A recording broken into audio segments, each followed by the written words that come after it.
শেষ। এই দেখো বসে বসে এখন পোহা খাচ্ছিল। কোথায় যাচ্ছ তুমি? ভিডিও তো এখনই শুরু করলাম। কোথায় যাচ্ছ? কোথাও না।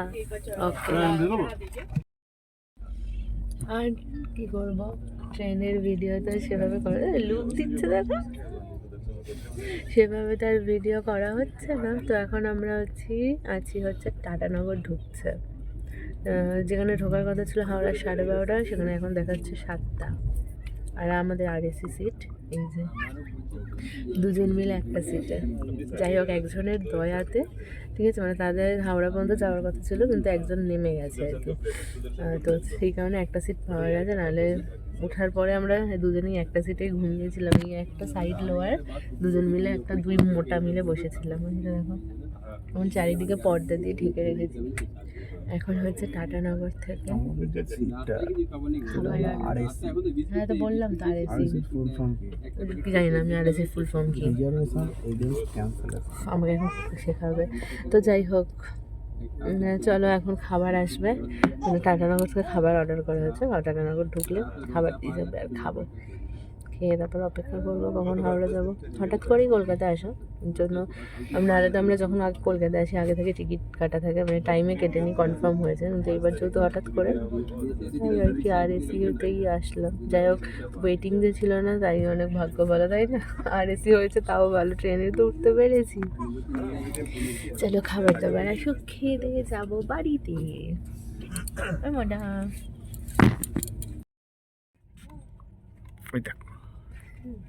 টাইম পাস এই যে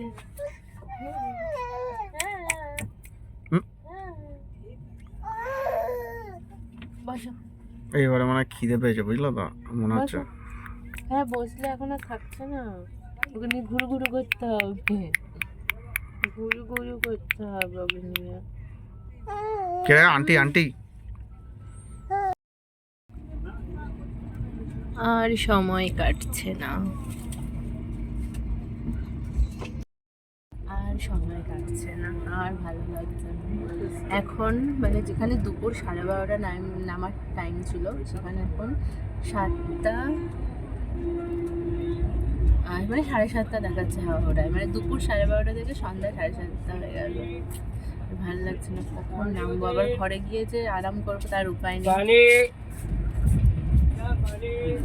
ঘরেতে গিয়ে আবার কাজ আছে, সমস্ত গুছিয়ে মানে মোছামুছি করে গোছানো তো ঘর গোছানো, ওই পরিষ্কার করা মোছামুছি করাটা ওটা রাত্রিবেলাই করে নিতে হবে।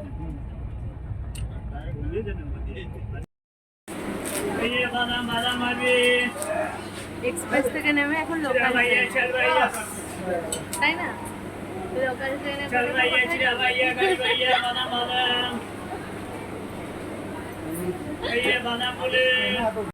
এখন লঞ্চে বসে আছি। কোথায়? উত্তরপাড়া ঘাটে এসে বসে আছি লঞ্চে। ওই দিকে যাবো আমরা, ওই দিকে চলে এসেছি ঘরে। এইবারে হচ্ছে আসল কাজ শুরু হবে। এই যে ড্রাম রেখে গেছিল, জলের লোক এসে দিয়ে দাও দরজা, তো সব খুলে দিচ্ছি। হ্যাঁ, যত লাইট ফ্যান যা আছে সব জ্বালিয়ে দাও। তো এখন হবে যুদ্ধ, এখন হবে আসল কাজ। সেগুলো সব পরিষ্কার করতে হবে, ধুলো পড়ে গেছে সব। বাবা দেখো জানলার অবস্থা,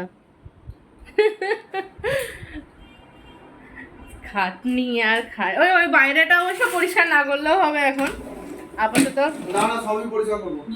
বাইরেটা পরিষ্কার করার কি দরকার এখন? আরে ওই যে জানলার ওইটা, সেটাই তো আমি বলছি, ওগুলো তো করার এখন দরকার নেই। চলো এই ঘরটা এবার দেখি, ব্যালকনিটা দেখি, তোমাদেরকে দেখিয়ে আমরা একটু দেখে নিই কি অবস্থা। দেখে তারপরে হচ্ছে কাজ করব।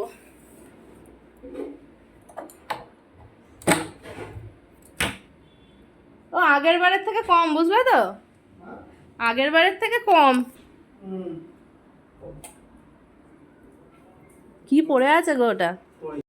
আমি আমার কাজটাই করছিলাম, আমি একটুখানি ব্রেক নিয়েছি। এই যে কাজে লেগে পড়েছে, রাত্রেবেলা তো বেশি দেখা যাবে না, যাই হোক বেশিক্ষণ টাইমও দেওয়া যাবে না। এই যে দেখো একটু হালকা বোঝা যাচ্ছে, কেমন ইসে হয়ে গেছে, ধুলো ধুলো, এই আলোতে বোঝা যাচ্ছে না। এই যে ধুলো দেখতে পাচ্ছ কি? পরিষ্কারই তো, এখান দিয়েও রয়েছে। এই যে দেখো কিছুটা বুঝতে পারবে ধুলোর অবস্থাটা কি। তো যাই হোক চলো আমি আমার কাজগুলো করে নিই। হয়ে গেছে ঘর পরিষ্কার, মোটামুটি একটা জায়গায় আনতে পেরেছি আর কি। পুরো ধুলো ধুলো হয়ে গেছিলো, তো একটা মোটামুটি জায়গায় এনেছি। আর খাওয়া দাওয়া হয়ে গেছে। এখানে এখানে জামা কাপড় রয়েছে, এগুলো কাল ধোবো। আর এই ঘরটায় মোছা হয়ে গেছে, নিচের ফ্লোর মুছে দিয়েছি, শুধু ঠাকুরের জায়গাটা আজকে আর ধরলাম না, কালকে পরিষ্কার করব। আর এখানে বিছানার চাদরটা কালকে এই ঘরেরটা চেঞ্জ করবো, যেহেতু এই ঘরে শোবো না তার জন্য। যাই হোক খাওয়া দাওয়া হয়ে গেছে, ঘরে ঢুকে কাজ বাজ তো সব সেরে নিলাম। আর ভিডিওতে তো সেরকম দেখা হয়নি, কী আর দেখাবো বলো, ওই একই ঘর পরিষ্কার করা, কাজ করা। তো চলো আপাতত এখন শুয়ে পড়ি, দেখা হবে আগামীকাল কলকাতার ব্লগ নিয়ে। এসেছি যদিও অন্য কারণে, কিন্তু যাক সেদিকের কাজ বরমাসে করবে, আমি আমার কাজ করব। তো চলো আবার আগামীকাল দেখা হচ্ছে। তো সবাই টাটা, সবাই ভালো থেকো, টাটা, গুড নাইট।